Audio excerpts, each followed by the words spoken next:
আসসালামু আলাইকুম। আজকে আমি ছোট পর্দার জনপ্রিয় অভিনেত্রী তানজিন তিশার বিরুদ্ধে মারধরের অভিযোগ তুলেছেন আরেক অভিনেত্রী সামিয়া অথই। লাইভে আসিনি, ফর দ্য ফার্স্ট টাইম আমি লাইভে আসছি। সো আমি এই মুহূর্তে আছি হচ্ছে মানিকগঞ্জ।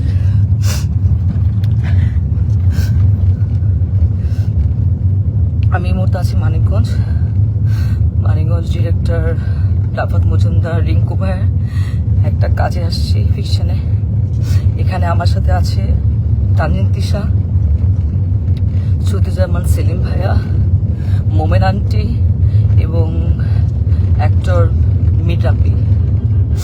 তো আমি জানি না আসলে, গতকালকে আমার প্রথম সিন এবং গতকালকে আমি মানিকগঞ্জ আসি। এসে আমি তানজিন তিশা আপুর জন্য আমি খুব সুন্দর ঢাকা থেকে গিফট নিয়ে আসছিলাম, যে আমি তানজিন তিশা আপুকে গিফটগুলো দিব। কারণ মঙ্গলবার মানিকগঞ্জে নির্মাতা রাফাত মজুমদার রিঙ্কুর একটি নাটকের শুটিং সেটে এ ঘটনা ঘটে বলে জানিয়েছেন অথই। বিষয়টি নিয়ে ফেসবুক লাইভে এসে নিজের অভিজ্ঞতার কথা তুলে ধরেন তিনি।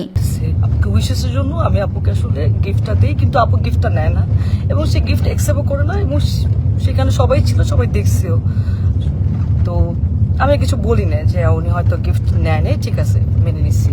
তো আমার প্রথম সিনে আমি যখন শুরু করছি, তখন সেখানে প্রথম সিনে উনি আমাকে, সিনের মধ্যে ছিল না, উনি আমাকে মেরে আমার এখানে যে দেখেন দাগ, খামচির দাগ, হাতে দাগ, রক্ত বের করে ফেলছিল কালকে প্রথম সিনে। এবং সেইটা যখন মনিটরে এসে আমি যখন দাঁড়াইছিলাম, তখন রিঙ্কু ভাইয়া এবং সেলিম ভাইয়া দুজনেই বলতেছিল যে তিশার কি হয়েছে, তোমার সাথে কি কোনো ঝামেলা আছে, আগে ও তোমাকে এভাবে মারলো কেন, বা কি আসে বিষয়। আমি তখন আসলে এক পর্যায়ে আসলে আমি বলে দিছিলাম যে হ্যাঁ, এর আগে আমি যখন আসলে নাটকে। অথয়ের দাবি, শুটিংয়ের প্রথম দিন তিনি তিশার জন্য একটি উপহার নিয়ে গেলেও সেটি গ্রহণ করা হয়নি। পরে একটি দৃশ্যের শুটিংয়ের সময় তিশা তাকে জোরে আঘাত করেন, ফলে তার হাত রক্তাক্ত হয়। মনিটরে বিষয়টি দেখে অভিনেতা শহীদুজ্জামান সেলিম সহ উপস্থিতরা জানতে চান কি ঘটেছে।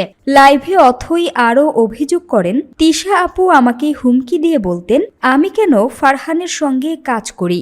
তিনি বলতেন ফারহান আমার জামাই হয়, শুধু আমাকে নয়, কেয়া পায়েল সহ অনেককেই তিনি এমন হুমকি দিয়েছেন। সেই ঘটনার জের ধরে ব্যক্তিগত ক্ষোভ থেকে এমন আচরণ করা হতে পারে বলেও ইঙ্গিত দেন তিনি। যে কেয়া পায়েল, তারপর আরো অনেক এরকম ফোন দিয়ে উনি থ্রেট দিছে যে কাজ করা যাবে না। তো আমি তখন বলছিলাম ওই সময়টা যে আপু কেন আমি কাজ করব না, আমি তো আর্টিস্ট, আমি তো সবার সাথে কাজ করব, ফারহান ভাইয়ের সাথে কাজ করব, জোবান ভাইয়ের সাথে কাজ করব, সবার সাথে। ফারহান ভাইয়ের সাথে কেন কাজ করব না, কি সমস্যা কি? তখন উনি বলছে হ্যাঁ আমার ফারহান আমার জামাই হয়। আমি তখন কিছু বলি না, আচ্ছা ঠিক আছে, মনে হয় পার্সোনাল ওনাদের ব্যাপার হয়তো। তারপরে এরপরে গিয়ে কিন্তু আমি ফারহানকে জানাইছি ফোন দিয়ে যে ফারহান তিশা আপু কিন্তু আমাকে ফোন দিয়ে এইসব কথাবার্তা বলছে, এইভাবে হলে তো কাজ করতে পারবো না। তো সেটাও তাও 1-2 বছর আগের কথা। যাই হোক, উনি হয়তো ওই ক্ষোভ বা এই রাগ নিয়ে আসে কিনা, আই ডোন্ট নো। আজকে আমার সব সিন শেষ, আমি লাস্ট সিন, তো ওই সিনের মধ্যে অথয়ের ভাষ্য অনুযায়ী শেষ দিনের একটি দৃশ্যে তাকে তিশাকে চর মারার অভিনয় করতে হয়। তিনি দাবি করেন দৃশ্যের প্রয়োজনে আস্তে করে স্পর্শ করলেও তিশা নাকি বাস্তবে জোরে আঘাত করেন, ফলে তার চোখ ফুলে যায় এবং শারীরিকভাবে অসুস্থ হয়ে পড়েন। এমনকি তাকে অকথ্য ভাষায় গালাগালও করা হয়েছে বলে অভিযোগ তোলেন তিনি। বিষয়টি অভিনয় শিল্পী সংঘে জানাতে গেলে ভাইরাল হতে চাও এমন মন্তব্য করা হয় বলেও জানান অথই। বর্তমানে তিনি লিখিত অভিযোগ দেওয়ার প্রস্তুতি নিচ্ছেন। চট দিব এবং চট দেওয়ার পর উনি ওইখান থেকে চলে যাবে, এটা সিনের মধ্যে লেখা। তো আমি টেকনিক্যালি, আমরা তো আর্টিস্ট, আমরা তো টেকনিক্যালি কিন্তু আসলে আর্টিস্টকে আমরা যদি কেউ কাউকে মারে বা আঘাত করে, আমরা কিন্তু খুব সফটলি টেকনিক্যালি সেটা করি।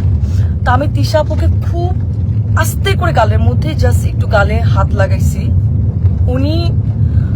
উনি চলে যাওয়ার কথা ছিল, কিন্তু উনি চলে না গিয়ে উনি সিনের মধ্যে, ক্যামেরা ওপেন ছিল, ক্যামেরা ওপেনের সিন চলতেছে, মানিকগঞ্জে এখানে অনেক মানুষ ছিল, তারপর ডিওপি ভাই আরো সবাই ছিল, এডিটর সবাই ছিল, উনি ওইখানে আমাকে অন্যদিকে অভিযোগের বিষয়ে জানতে যোগাযোগ করা হলে তানজিন তিশা জানান তিনি শুটিংয়ে ব্যস্ত এবং নেটওয়ার্ক সমস্যার কারণে তাৎক্ষণিকভাবে বিস্তারিত কিছু বলতে পারছেন না। পরে অডিও বার্তা পাঠাবেন বলে জানান তিনি। আমার গাল, আমার চোখ ফুলে গেছে আর আমি আমি আমি মানে কথা বলতে পারতেছিলাম না। আমার এই জায়গাটা এত জোরে লাগছে, তো আমি নিতে পারি নাই। উনি এটা ইন্টেনশনালি করছে এবং করার পর আমি বললাম যে আপু এটা কি করলেন, আপনি কেন মারলেন আমাকে, আপনার তো এটা সিনে ছিল না। উনি আমাকে যা তা গালাগালি শুরু করছে। উনি জানি না আসলে উনি কিছু খাইছে কিনা, কারণ উনি গতকালকেও খুব উইয়ার্ড আচরণ করছে। গতকালকে উনি এরকম 40 মিনিট 50 মিনিট এরকম বাথরুমের মধ্যে আটকা থাকতো। কি খায় না খায় আমরা জানি না, মানে গায়ে থেকে গন্ধ আসে অ্যান্ড কেমন যেন পাগলের মতো অ্যাটিটিউড করতেছে। এখন উনি কি নেশা করছে কি নেশা করে না সেটাও আমি জানি না, কিন্তু কেমন যেন পাগলামির মতো আচরণ করছে অ্যান্ড এটা সেটা দেখতেছে, সবাই দেখতেছে। তো উনি আমাকে চড়া মারার পর আমি বললাম যে আপু আপনি এটা কি করলেন, আপনি কেন মারলেন আমাকে এভাবে, সবাই তো দেখছে। তো উনি আমাকে বলে, আমি পরে ওনাকে বললাম যে আমি কিন্তু একটু সিকিউরিটিকে জানাবো আপু, আপনি যে আমার সাথে এটা করলেন এটা আপনি ঠিক করেন নাই, আপনি আমাকে এভাবে মারতে পারেন না। ঘটনাটি নিয়ে শোবিজ অঙ্গনে আলোচনা শুরু হয়েছে। এখন দেখার বিষয় অভিনয় শিল্পী সংঘ বা সংশ্লিষ্ট কর্তৃপক্ষ কি পদক্ষেপ নেয় এবং অভিযোগের বিষয়ে তিশার আনুষ্ঠানিক প্রতিক্রিয়া কি আসে। সিনিয়র আর্টিস্ট কিভাবে এই কথাগুলা বলে, এন্ড উনি এত বছর ধরে কাজ করছে ইন্ডাস্ট্রিতে, উনি আরো আমাকে গাইড করবে, উনি আমাকে আরো হেল্প করবে, কিন্তু উনি যদি উল্টা আমাকে এইভাবে নেগলেক্ট করে কথা বলে, তাহলে আমি আর্টিস্ট হয়ে আমি কিভাবে ওনার সাথে কাজ করব, কিভাবে করব বলেন। এন্ড ওইখানে সবাই আমাকে মানাতে আসছে, সবাই দেখতেছে যে উনি আমার সাথে কারো ব্যবহার করতেছে, আপনারা আমাকে কি মানাবেন। তো আর্টিস্ট হয়ে তো আর্টিস্টের কাছ থেকে এটা তো আমরা একসেপ্ট করতে পারি না। আমাকে এমন ভাবে মারছে, আমার এক পাশে কারের দুলো কোথায় পড়ে গেছে, আমার কোনো কিছু খেয়াল নাই।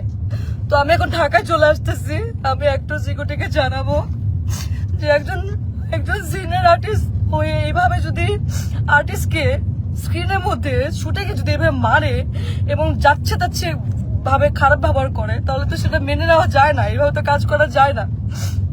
আমি তো এর আগেও মেহজাবিন আপুর সাথে কাজ করছি, কাজলের দিন রাত্রি, সেখানে বিকি ভাইয়ের কাজ করছি। কই মেহজাবিন আপু তো আমাকে এত সুন্দর করে কিভাবে কাজ করতে হবে আমাকে সাজেশন দিছে, আমাকে এত সুন্দর করে ট্রিট করছে। তোমার কাছ থেকে আমি শিখছি, আমি তো ভাবছি আমি তিশা আপুর কাছ থেকে শিখবো, কিন্তু তিশা আপু আজকে যেটা করলো এটা তো আমার সাথে অন্যায় হয়েছে, এটা তো ঠিক হলো না, এটা তো একদমই ঠিক হলো। আমি তো কাজ করতে গেছি, আমি তো আসলে এটা তো আমি আশা করি নাই। তো যাই হোক, এখন সেলিম ভাইয়া ওনারা সবাই এখানে ছিলেন, সেলিম ভাইয়া ওনারা সবাই দেখছে, এখন ওনারা জানে ওনারা কি ডিসিশন নিবে। কিন্তু আমি ঢাকায় যাচ্ছি, আমি একটু সিকিউরিটিকে জানাবো যে ওনারা আসলে কি ব্যবস্থা নিবে। এবং আজকে যদি এরকম একজন আর্টিস্টের সাথে কাজ করে, মানে আমার যদি এই অবস্থা হয়, তাহলে যারা কাজ করছে প্রিভিয়াস বা তারাই বা কি ফেস করছে। তো আমি তো সবসময় আশা করি যে আমি যারা সিনিয়র, যারা মেহজাবিন আপু বা যাদের সাথে কাজ করব, কখনো সামনে যখন কাজ করব, তাদের কাছ থেকে আমি শিখবো। কিন্তু তানজিন তিশা আজকে উনি যেটা করলো আমার সাথে, আমি এত নাইসলি ওনাকে গিফট দেওয়ার চেষ্টা করলাম, সেটাও তো নিল না, উল্টা আমাকে মারলো শুটিং সেটে। এটা কি ঠিক করলো? আপনি তো সিনেমা করছেন না, তানজিন তিশা তো সিনেমা করছে, তো একজন সিনেমা আর্টিস্ট, তার তো মনটা অনেক বড় হওয়ার কথা ছিল, সে তো আর আমাদেরকে শিখাবে, গাইড করবে, কিন্তু সে সবার সামনে আমাকে এভাবে মারলো।